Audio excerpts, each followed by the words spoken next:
Watching news at Prime. Let's get into this conversation now. Statistician-General Risenga Maluleke has admitted that the country is facing a serious joblessness crisis. This is despite a 0.5 percentage point drop in the unemployment numbers in the last quarter of 2025. Those numbers those who are in the ages 15 and 34 are most likely to be without work. Let's speak now to independent economist Duma Gqubule, who's going to give us his thoughts on these numbers. Mr. Gqubule, good evening to you, and thank you for your time. This drop in unemployment, for those that have been following it very closely, they say it represents the lowest number since the third quarter of 2020. Should we have reason to be optimistic? No, our unemployment crisis is a national disaster. So the expanded unemployment rate, which I prefer to look at, is 42.1%. There are 12.4 million South Africans who are unemployed. We have the second highest unemployment rate in the world, the last time I looked, after Eswatini. So this is an absolute disaster for our country. In the Eastern Cape, it's 51.4%. For young people, 15 to 24, it's about 68%. For Africans, it's 46%. For African women, I haven't seen the statistics, it's usually about 50%. So we need to get 12.5 million people to work is the equivalent of a war effort. And South Africans must understand the scale of the crisis. Now, the unemployment rate, if you look at it over 2025, it increased from 41.9 to 42.1. We created 21,000 jobs. According to my calculations, to achieve full employment by 2037, we need to create 1.6 million jobs a year. And that is the scale of the problem that we have. Now, what has happened this year is that there are two ways of looking at the drivers of unemployment. It's the labor force growth rate, which is the supply side. Mm-hmm. So what happened, for example, in 2024, 1 million people entered the labor force. In 2025, only 177,000 people entered the labor force. So this is a sharp drop in the number of people entering the labor force.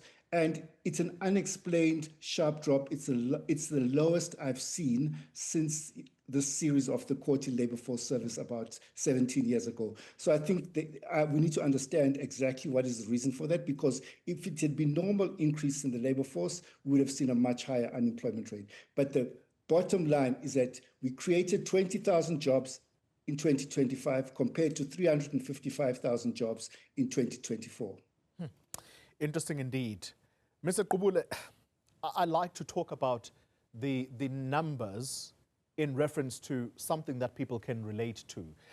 Today, we saw massive queues at a stadium in Thohoyandou. This is in Limpopo. Young people lining up for job opportunities. Those visuals are on the screen right now as we speak. Talk to us about youth unemployment in South Africa. How deep in crisis are we, and what can be done to try and solve this? The new format of reporting doesn't allow me to give you statistics by the numbers in terms of the people 15 to 34. But the last time before we changed, it was more than 7 million unemployed people. It is an absolute disaster, and we can't continue like this. The Minister of Mineral Resources, Gwede Mantashe, said people are too lazy to look for work. And every week we have evidence that South Africans are looking for jobs, but there are no jobs. There were 20,000 jobs created last year. So why must people look for jobs that don't exist? So people must understand the scale of this crisis here. Not to politicize matters, Duma Gqubule, Mr. Mantashe has yet to retract that statement from my at least understanding. You'll correct me if I'm wrong. Do you believe that this is part of the reason why the leadership, government leadership in South Africa at times is accused of being out of touch because of such statements? Exactly. And there's what we need to understand is that there's no plan to address this crisis. It's not a priority. There's no desire to address the crisis because unemployment is a macroeconomic policy issue. But the National Treasury only cares about a primary budget surplus target of 2.5% of GDP. The Reserve Bank only cares about a 3% inflation targets. So if the two most important institutions in the economy are not interested in this unemployment rate, there's nobody who's responsible for this jobs crisis. So that is the heart of the problem.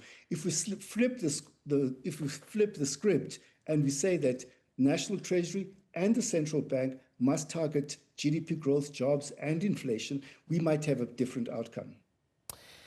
I would have wanted to end this conversation on the different sectors, as the Statistician-General pointed out, which lost, which gained a little bit. But I was listening to a radio conversation coming to work this afternoon, and a caller suggests the following, and I'm trying to gauge your thoughts on it.